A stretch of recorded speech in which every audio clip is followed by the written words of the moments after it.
Creating a news agenda that reflects an unbiased view of Asian current affairs without relying on external news sources. Asia Vision, Asian news through Asian eyes.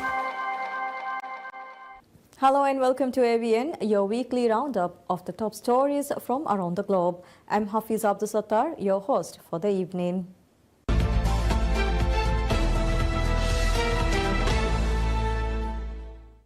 In a major breakthrough for India's space exploration efforts, ISRO has successfully demonstrated its first robotic arm, the Relocatable Robotic Manipulator Technology Demonstrator RRMTD in space. The Indian Space Research Organisation successfully demonstrated its first robotic arm in space. RRMTD was launched on PSLV C-60 alongside the SPADEX mission as one of the non-separating payloads on board POEM-4. It can be considered as an ancestor of the type of robotic arms that will be used on India's planned space station. The success of this demonstration validates ISRO's technology and will allow ISRO to move forward with the development of more advanced version of this for use on the planned space station. With this achievement, ISRO becomes the fifth space agency to operate a robotic arm in space.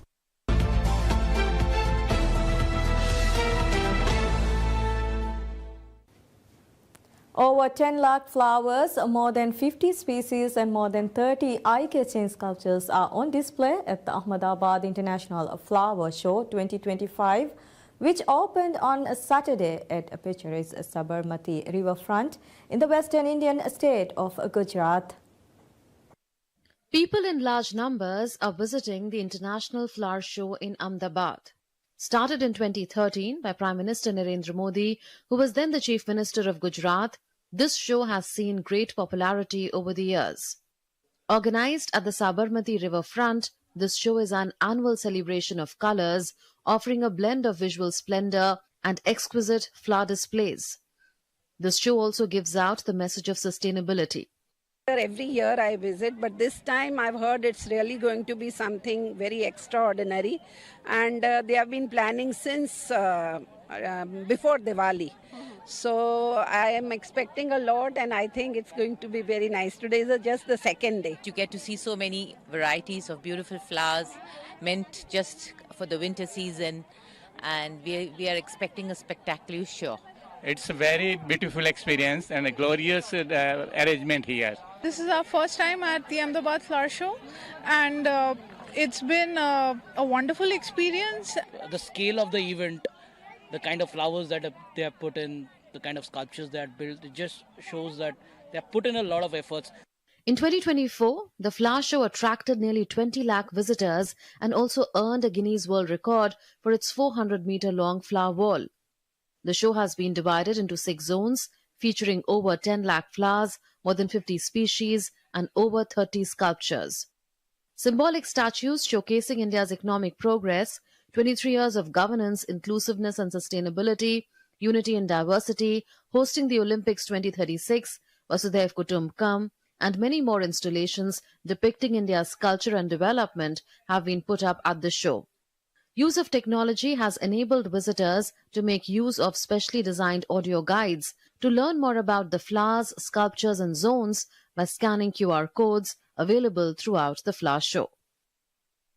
Here we had some visitors speak to us about their experience at the International Flower Show in the state of Gujarat, in the city of Ahmedabad. This will go on till the 22nd of January, and what will be at display is India's vibrant culture, heritage and what India's growth journey has been.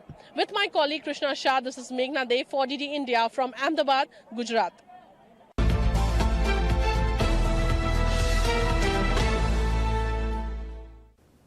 Deployed in the Indian Ocean as part of France's mission, Clemenceau 25 warships and nuclear attack submarines arrived at the coast of India's western Goa state ahead of a joint navy exercise.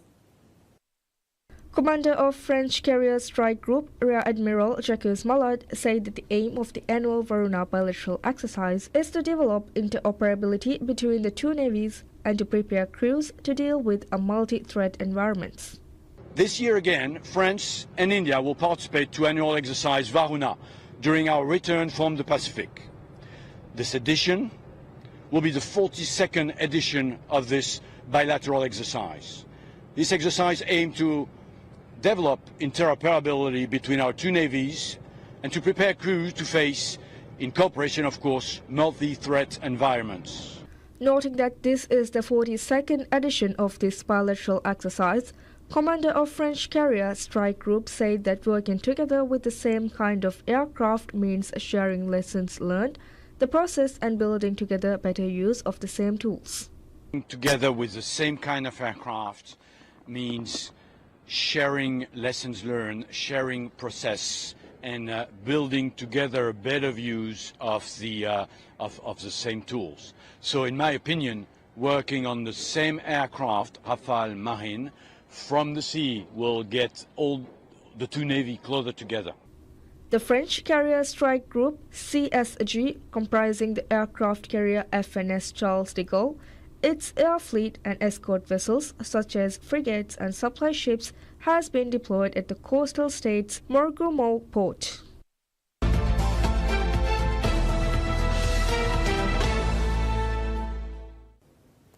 Satellite images recently released by the United States National Aeronautics and Space Administration (NASA) show how China has transformed a sandy tract of land in a desert in the northern part of Inner Mongolia Autonomous Region into a large-scale solar power generation base. The images released as part of an article titled "Building a Great Solar Wall in China" on the NASA Earth Observatory website showed how the Shaofang New Energy Base in the Kubuki Desert has been developed since 2017. Calling Shaofang New Energy Base a sea of photovoltaic possibility, the article also highlighted a unique aspect of the base, the Junma Solar Power Station, which is an image of a galloping horse consisting entirely of solar panels. In July 2019, the solar farm set a new Guinness World Record for the largest image made up of solar panels. China is accelerating its transition to renewable energy, with renewables now generating more than 35% of the country's electricity. China's investment in energy transition reached $676 billion in 2023, making it the world's largest investor in the field. China's solar power generation has made notable progress, surpassing wind and hydroelectric to become the country's second largest power generation source.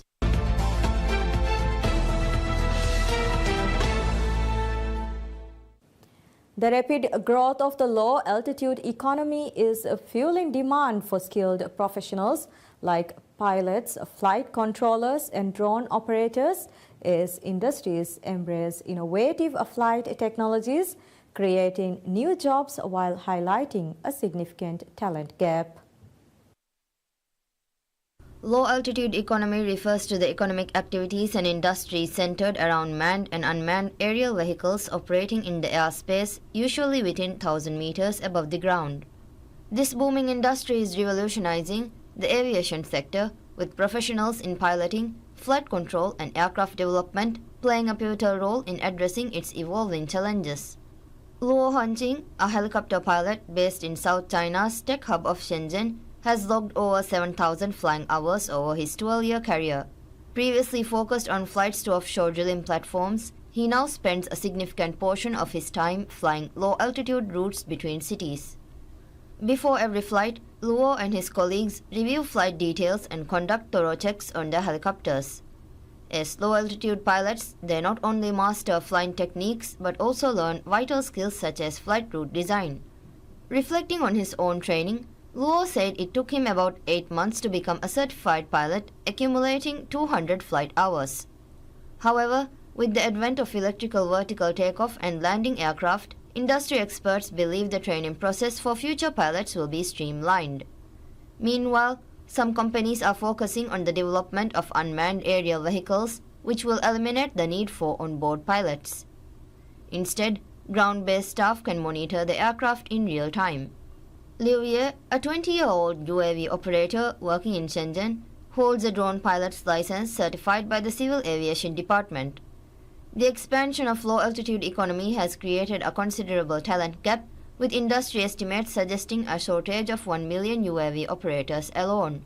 The Civil Aviation Administration of China estimates that the country's low-altitude market will soar from 500 billion yuan in 2023 to 1.5 trillion yuan in 2025 and as much as 3.5 trillion yuan in 2035. This year, for the first time, the term low-altitude economy was included in the Chinese government's work report, signifying an official endorsement that has emboldened numerous cities.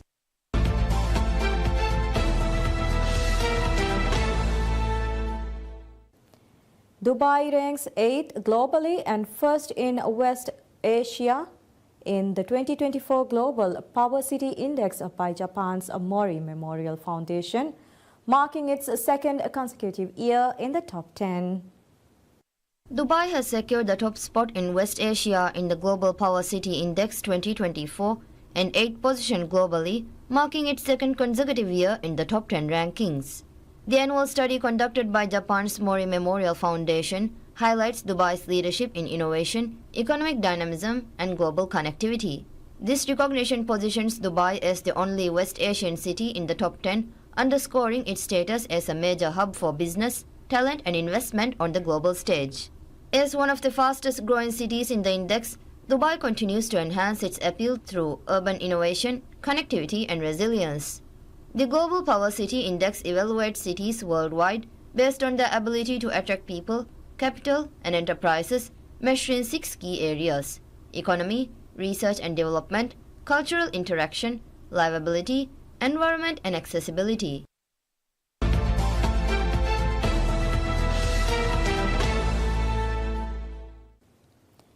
Iraq's Basra witnessed a surge in visiting tourists checking out the renovated Shanashil houses for which the city is renowned for.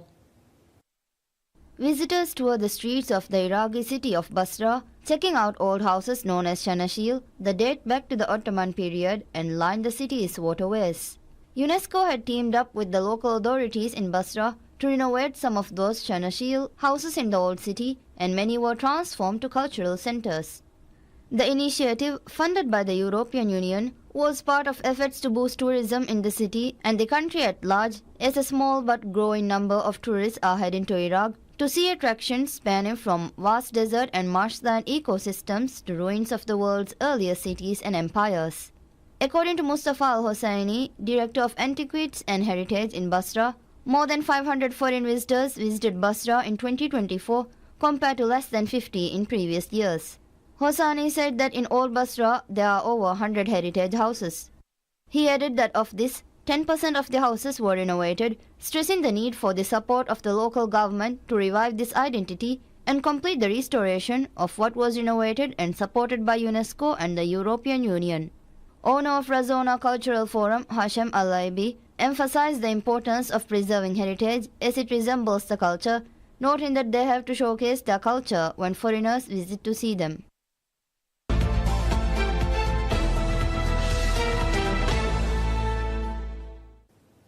A proposal to erect of up to 600 wind turbines across West Australian farmland is creating division and uncertainty within regional communities. The development, which spans wheat belt farms to coastal communities, is part of the state government's decarbonisation plan, but affected residents and officials say there's been little information and guidance. Reaching more than 200 metres above farmland, a wind testing tower near Narrogin. Built almost 2 years ago, it's measuring wind strength and consistency, feeding data to wind farm developers, part of the state government's target to provide 2,000 megawatts of renewable power within 5 years, foreshadowing a fundamental change of land use in the central wheat belt. We need about 2,000 megawatts this decade. Our projections show we need about 50,000 megawatts of new electricity supply through to 2050. Hundreds of giant turbines, some reaching 280 metres tall, will be built on ridge lines stretching from Narrogin and Williams to Wagin, Arthur River and Darkin. I had 2 years ago presumed there might be 50 in our shire alone. Within 3 or 4 shires, I've scarily heard there could be up to 1,200. The scale and speed of the rollout has some developers, communities and councils concerned. It's going to change the landscape, and that's one thing that we've got to be aware of. Some people love them, some people hate them, but it's going to change our landscape.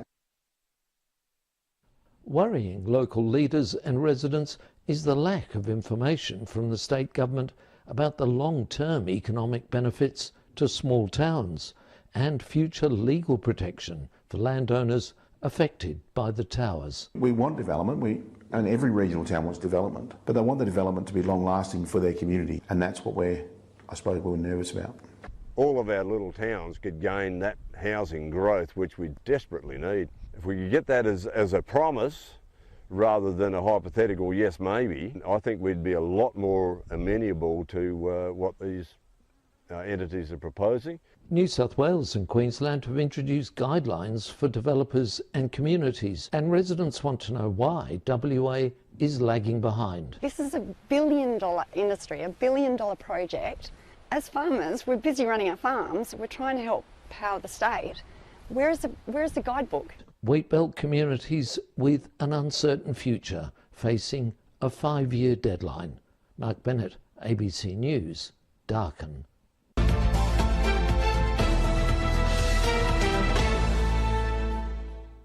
As Australia's population continues to age, the federal government is encouraging more innovative forms of care. Some providers have answered that call by looking towards the Netherlands and a model that aims to humanise care for those living with dementia. Third-generation baker Corey Fechner is passionate about long ferment sourdough, his grandfather's tried and tested recipes, and the beating heart of his Tanunda bakery, this 100-year-old Scotch wood oven. As far as we know, this is the longest continuously running wood-fired oven in Australia. They were the golden brown standard, but these days are rare. The bigger companies didn't like these little bakeries competing with them, so they knocked a lot of them in or just shut them down in general. But no offer from Big Bread could stand in their way. It means fresh faces come through and rise to the challenge. Couldn't ask for a better place to be a baker. I absolutely love it, and I started my apprenticeship in 2020 and I was Jaren's apprentice, and that's how we met. Things just blossomed, as they say. Jaren did a fantastic job. He puts buns in the oven and put bun in the oven as well. And we had a little Rory in December, just 2 days after Christmas. These wood ovens are designed to last about 50 years. After doubling that, this beast isn't what it used to be. We've just lost a lot of efficiency out of it. Bricks are starting to fall in. It's old and it needs some love. So the aim was to get through to 100 years. We've done that now, and now we can give it some love and hopefully get another 100 years out of it. For another 100 years of happy customers. I think it's important, personally, because mass production, it just doesn't taste as nice. I hope it doesn't die out, the traditional bakery, but yeah, we'll try and keep it alive as long as possible. Future-proofing their slice of history. Sophie Landau, ABC News.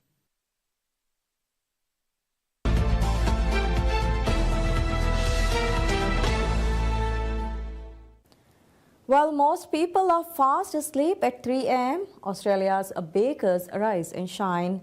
In the Barossa Wine region, a traditional bakery is celebrating a century of firing up its historic wood oven. Henry Field is one of the first residents to move into this village for people living with dementia. Here, the 82-year-old artist is free to move through open doors, shop at the corner store, and engage in a range of everyday activities. Well, I love it. First I thought I might not, because I'm not into institutions where you have to follow the rules constantly. I could not imagine him in a nursing home, even a mayor's home, for him, little room, no activities constantly. I think he would have really struggled, and I think the worst of the dementia, mental symptoms would have come on. His wife Liz says that before moving in, Henry was forgetting to eat, losing weight and feeling isolated. Now I look at him and think that he's so engaged with the activities that are available and wanting to, encourage the others. This village is one of 3 in Australia based on the De Hogeweg model in the Netherlands. The normalcy makes it quite exceptional. First established in 2009, it provides choice in daily routines and aims to give residents greater autonomy compared with traditional institutions. You lose a lot of who you are as a human being. So normalizing, getting away from the institutional settings and beliefs, but also bringing back humanity again. Projects like this one are being backed by the federal government. It's invested almost $50 million in scaling up innovative care models nationally. We have a lot of evidence that says that people living with dementia in these models usually have better outcomes. The other side of the coin then is that there requires a lot of training and support, both at the workforce level but also at the executive level. Training that's helping the likes of Henry make the most of their sunset years. Wiri Asati, ABC News, Port Macquarie.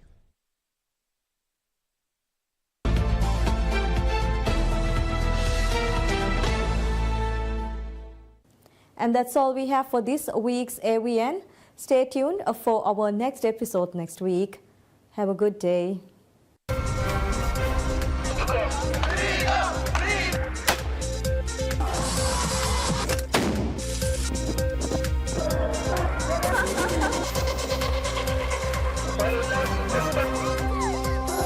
Creating a news agenda that reflects an unbiased view of Asian current affairs without relying on external news sources.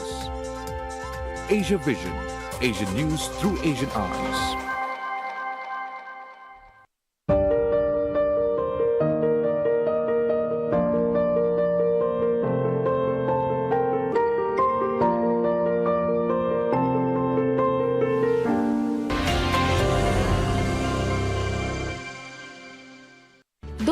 ಸಿನಾತುಂ ಎಕಿ ಉಮುರುಫುರಾಗೆ ಮೀಹುನ್ ಶಾಗುವೆವಾಣೆ ಫದಗೊಯ್ಗೊತ ತಫಾತು ಇಷ್ತಿಹಾರುತ ಕುರಮುಂದೆ ಮಿಕ್ಕಮ ಸಮಾಲ್ವೆ ಹೇಲೊನ್ ತೆರಿಕಂ ಇತುರು ಕುರಮ ಅಹರುಮೆಂ ಇಖ್ತಿಯಾರು ಮಿಕುರಣಿ ದುಂಫತುಗೆ ನುರಕ್ಕಲ್ಲೊಂ ದರಿನ್ ರಕ್ಕಾ ತೆರಿಕುರ ಅಣ್ಣಂ ಒಯ್ ಜೀಲುತ ದುಂಫತುಗೆ ಇಸ್ತಿಮಾಲ್ ಕುರುಮಾ ದುರುಹೆಲಿ ಕುರಮ ದುಂಫತುಗೆ ವಬಾಗನು ಚೇ ಬಡೋಮುಗೆ ಹಕ್ಕು ಅಹರುಮೆಂಗೆ ದರಿನ್ ದೆಬೆತೆ ಬೆಲೆನಿವೆರಿನ್ ಬಾರುವೆರಿ Kuruva ಮಿನುಬೆ ಆದಾಯಂ ಕುಡಕುದಿನ್ನ Juan ಜೀಲು ರಕ್ಕಾ ತೆರಿಕೊ ದುರುಹೆಲಿ ಕುರುಮ ಮಸಕೆ ಕುರಮ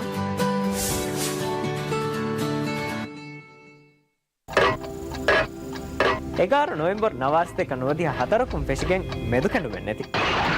ඒ අඩු එහෙරි ඉරත් ප්‍රභියාගුන් දුනීගනත ರಾಜ್ಯಗೆ ಪತುರವೆಲ್ ಕಮ್ಮಿಗನಿ ಗೌಮ್ ದಿಫಾವ್ ಕರನು ಕೊರ್ ಸಿದಾಂಗ ಮಿಯ ದಾಯಿಲ್ಲ ಫೋಯ್ ಅಗುಮೆಂದೆ ಲಿಯುಂತ ಹುಗಾವೆಸ್ ಪುಣ್ಯ ದಿಹಿ ಬತ್ತಕಿನ್ ಹೊಲೆಗೆ ದೇವಂತ Dubai ಕಿ ದೊಂಗೊಕ್ಕ ಮಿ ಮಾಲೆ ಬಾ ಬೆಟ್ಟುನಿ ಮದ್ದು ಫೆಶನೆ ಕಿಯಾ ದಕ್ಕಾ ಉರಿಯಾ ಇಚ್ಚೆ ತಜ್ರಿಬಾ ಕುರಾಹಿತ ನಡುಗಂಡು ಅವದು ಸಿತಂಗರನಿ ಸೋರಕ ರಾಜ್ಯಗೆ ಎಮ್ಮೆ ಕಿನದೋಸಿ TV show ಹೇಯಂಪೋ